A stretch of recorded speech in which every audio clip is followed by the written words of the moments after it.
Where's Kelly? She'd appreciate that You one. have 10 seconds for another one. How come you can't see bison in trees? Really good at it. You ready, Seth? I'd like to welcome you out to this March 19th Commission meeting. We ask that you join us in the Pledge of Allegiance.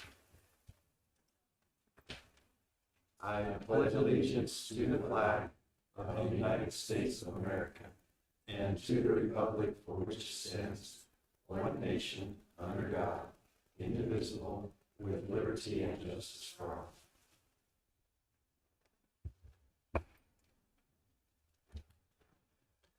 all. We'll go ahead with the agenda. We've got the first item on the agenda is the approval of minutes. We have minutes from our March 5th Commission meeting.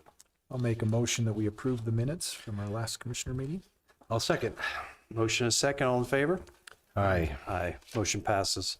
I want to take a break here. We've got an update on some activity in Carbon County, and I'd like to see if Commissioner Jensen could give us the latest on a potential coal mine. So we've had quite a few calls the last few days regarding a mine permit that is in the last stages of its approval process with the Department of Oil, Gas, and Mining for a coal mine just slightly north of Schofield Town. It's called the Kinney Mine. There used to be a mine there. There's been some reclamation done in the past, so it's a little hard to tell that that's what that was.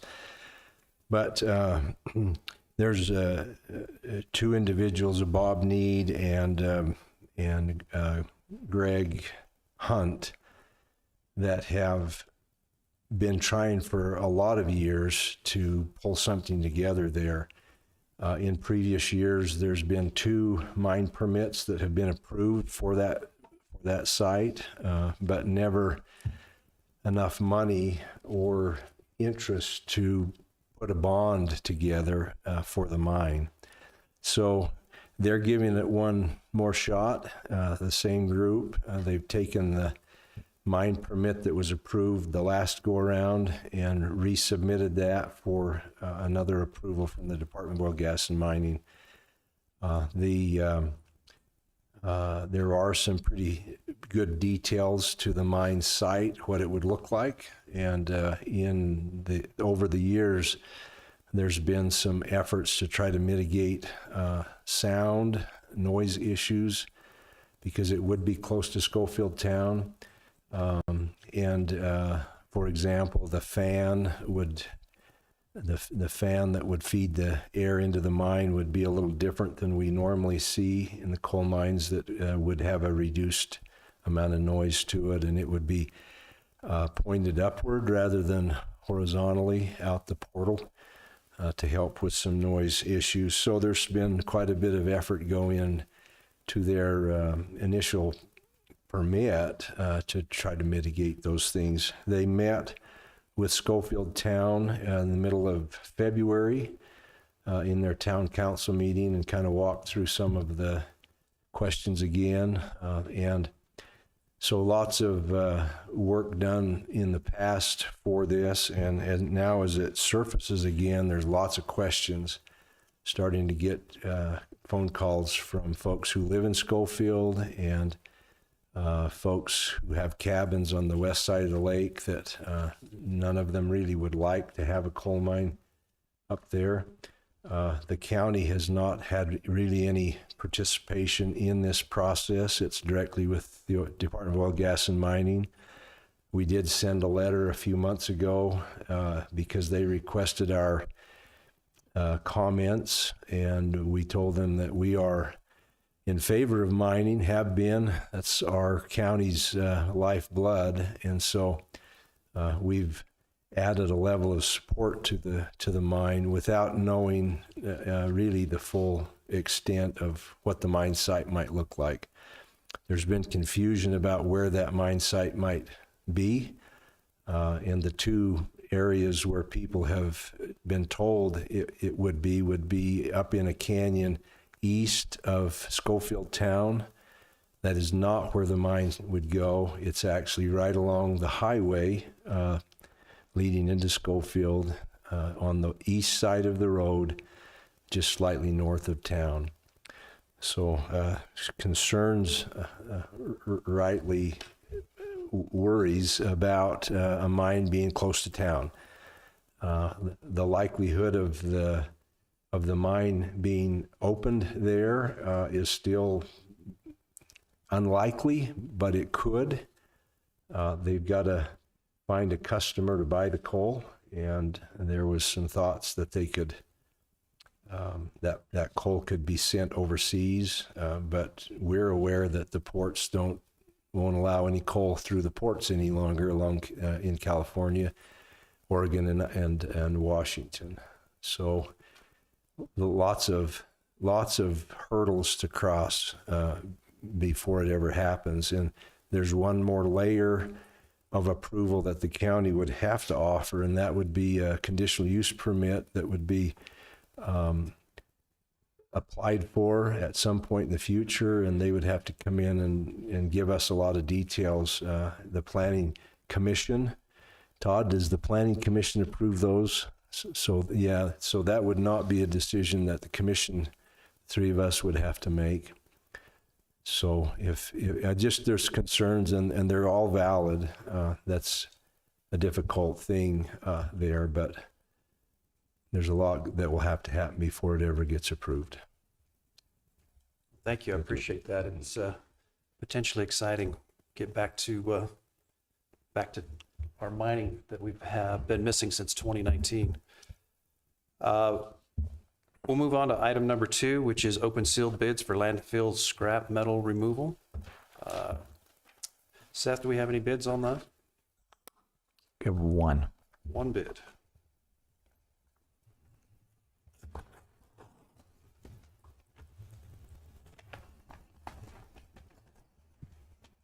This is from Stevenson Metal Recycling, and their proposed purchase price for scrap metal is $76 per ton, and they'll provide the equipment and trucks for removal and cleanup of the scrap metal at the Kern County landfill.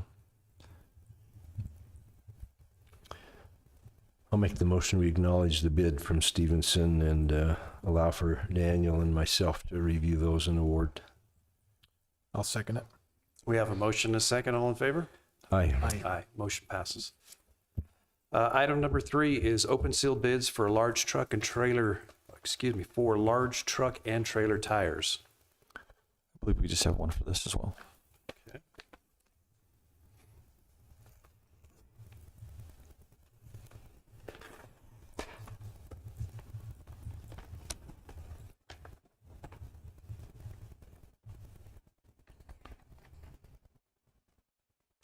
This looks like it's from Southern Tire Mart. They have a lot of different tires at different prices. Yeah, and again, I would make the recommendation that we let Daniel and John work through those and make a recommendation for approval. I have a motion I'll second it. and a second. All in favor? Aye. Aye. Aye. Motion passes. Item number 4 is review and possible approval of a memorandum of understanding for Helper City River Restoration Funding request. Tina Grange. Hi, Commissioners. Thank you for the opportunity to present this today.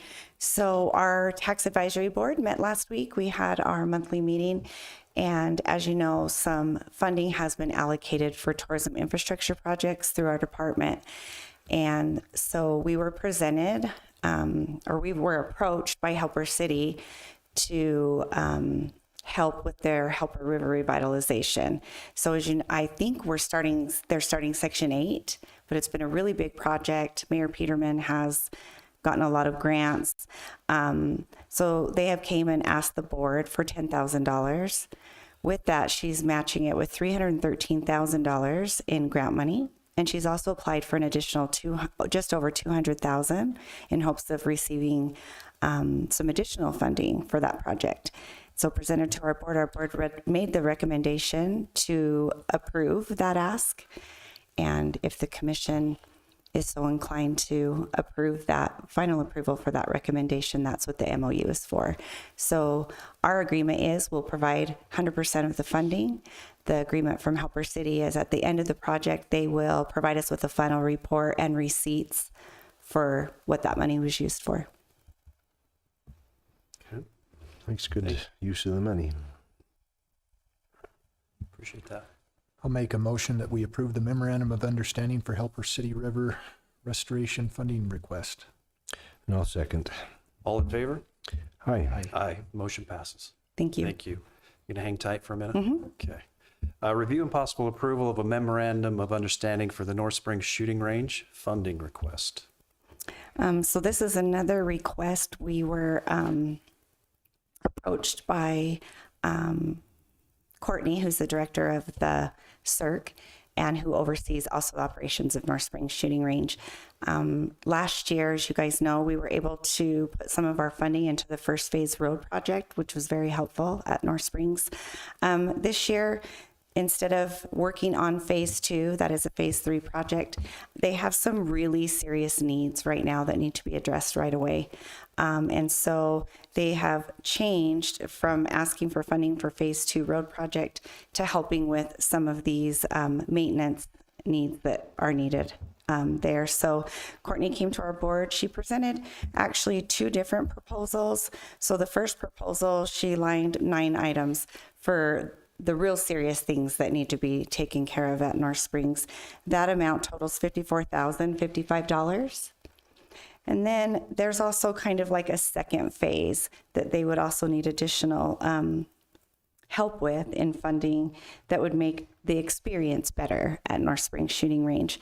So after some conversation and really great questions from members of our board, the recommendation was made that we go ahead and fund the first phase of the project, $54,055, and that we revisit the second part of the project pending the opportunity for Courtney to go after any grant funding.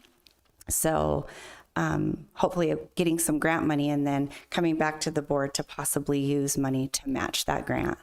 And so if the commissioners are interested in approving that recommendation, that's what the memorandum of understanding is. And again, we would provide the funding and they would have to provide a final report and receipts on what that money was used for. So Thank you. And I was on that, was able to attend that meeting. It's just helpful to maybe note that that money was going to delayed maintenance, like chinking in the log cabins. He said some of the gaps were so wide, snow was getting inside. yeah, And so that was part of the reason for that, is because it's going to cost us a lot more in the future if we don't take care of these delayed maintenance problems. correct. And also they have a lot of cleanup that needs to be done. So part of that funding would cover their dumpster rental, the delivery, the loads that would be taken out, paint, tools, building exterior repair, chinking and sealing, additional security cameras. So they have one that's really, really outdated that only points into and they really need 2 other security cameras.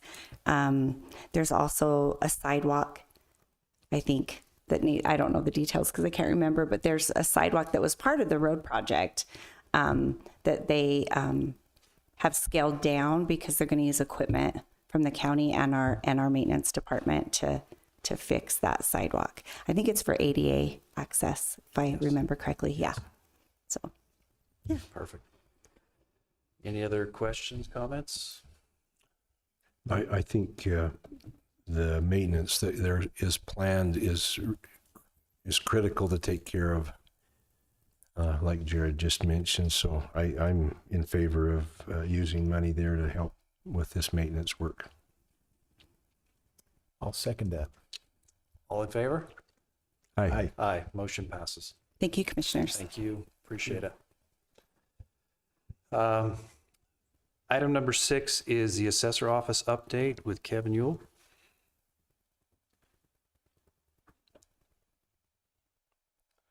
Thank you for the opportunity to come and visit with you. Couple updates from the assessor's office. We've almost finished the land. There's just under 2,000 parcels left. That's been a monumental task. We've reviewed and then re-reviewed just over 13,000 parcels. We've got about 2,000 more. We've also began working on the commercial land as well. There's approximately 900 parcels there that we'll be working on with there. We're in the process of finalizing the 2024 building permits. We have a few canyons that we have left to get up to that are kind of snowed in at this point. So we're hoping to get there at the end of April, first part of May, and finish those up. As we've been doing these land reviews, we've noticed that we're missing some buildings on some parcels. So we're going to start doing field reviews and picking those up. Some of these buildings are commercial. Others are just buildings that have appeared without building permits. So we're going to go and collect those. As we've gone through, we've put notes as field review, and we've also printed reports so that we can see where we're going for those. Training continues in the assessor's office. The last few weeks, we've been working on how to measure a house or other improvements. We've been working on identifying condition and quality and how to assess what the condition and properties are. We've also been talking a lot about effective age. And why effective age is important is when you use a modified economic or a modified cost approach, basically what you're doing is you're saying this building would cost X to build, and then it has depreciation. Well, anytime we do anything to our homes, like we put a new roof on it, we paint it, we do maintenance to help keep our homes safe and sound, that increases its effective age. So that's a good thing, because if you have a house that's 60 years old, the cost manual say at 60 years old, your house falls down. Well, we have a lot of houses in this county that are older than 60 years old. People are still living in them and they're still standing. So that's the maintenance that goes into it. And calculating that effective age helps us get a better value for the tax roll. So those are some of the things we've been training on. What questions can I answer for you guys? I first off want to just thank you, the office, and your help and the training that's going on. I think will have a good impact for the residents of this community. I think it's going in a direction that needs to go in. So first off, just thank you. And I know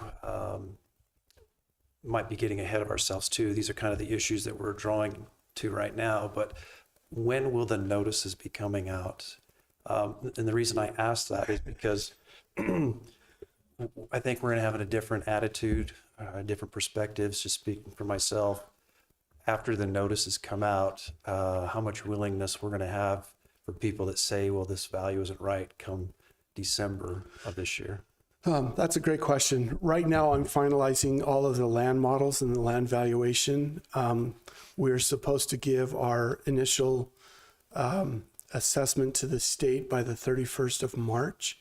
So that's all of our, so they can do their sales ratio studies. So we hope to have that done by then. And then 2 weeks later, we hope to have residential values finalized. It'll be hard to say when we'll exactly have everything out because of commercial. And we're really putting forth an effort to get some additional help there so that we can get that done, hopefully by the first part of May. But we should have tax notices out on time, which is in July, but hopefully sooner than that. I appreciate it. Thank you. Yeah, and we're trying to update the records, so if anybody goes and looks online, right now their value's not correct. So let me just throw that out there. Yes, you'll see a value for 2025.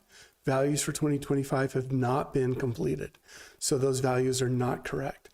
But hopefully in a month I can tell you, yeah, go look at your value, get a sneak peek, so that you can start looking at it and saying, oh, that's not so bad, or oh my. And then we can start looking at those. But hopefully we won't have too many oh my's. Can I add something to that, Kevin? Sorry to interrupt. Sure. If they do go and look at their values, it probably will also have a tax amount. And we have a similar issue that the tax amount will be based off of last year's rates. So that won't be correct. So if they go look at their values, and they may be correct at that point, but their taxes won't be until after rates are certified, like another month later. Yeah, that's a great point. Yeah, because it's all a process. I have to get my job done first before they can even start looking at the tax rates to be able to assess those. So that's what this initial look for the state on the 31st of March is, so they can start seeing where they need to go with tax rates so they can start their process as well. Great. So Any other questions for Kevin? No, thank you. A lot. Appreciate it. Thanks, Kevin. Thanks, Kevin. Moving right along, item number 7 is consideration and possible approval of a quick claim deed for Anita Katipas Family Limited Partnership. Todd Thorne.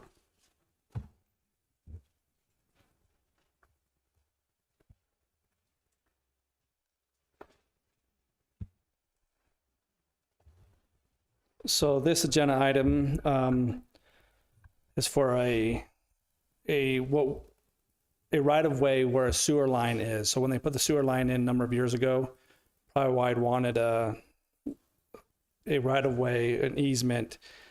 The county has no intent to build a road through there. It was used for that sewer line easement. So Gopher and Dino asked if it's possible that we deed that back to them. It goes to their hay field. The north end of it is up by Gopher's house on Old Wellington Road, and kind of snakes down through the hay fields and then goes back down into the Highway 6. So they just asked if it was possible to get that property deeded back to them. So that's what the request is. And I might add that as we've looked at that, we can see no long-term need for the county to continue to have that right of way. We would have no reason to build a road there. There's adequate roads. I think it was just back in the day when the sewer line went in, the county wondered if there would be a need for a road there, and so they may have pushed at that time. But I don't see a reason to keep it. And so I'm fine with the recommendation to deed it back to them. And the easement would stay there for that sewer line, so that wouldn't go anywhere. You didn't want to trade him for anything? I think we can work out anything else on another end. So Perfect. So I'll make a motion that we approve the quitclaim deed to Anita Katipas Family Limited Partnership. I'll second it. Have a motion and a second. All in favor?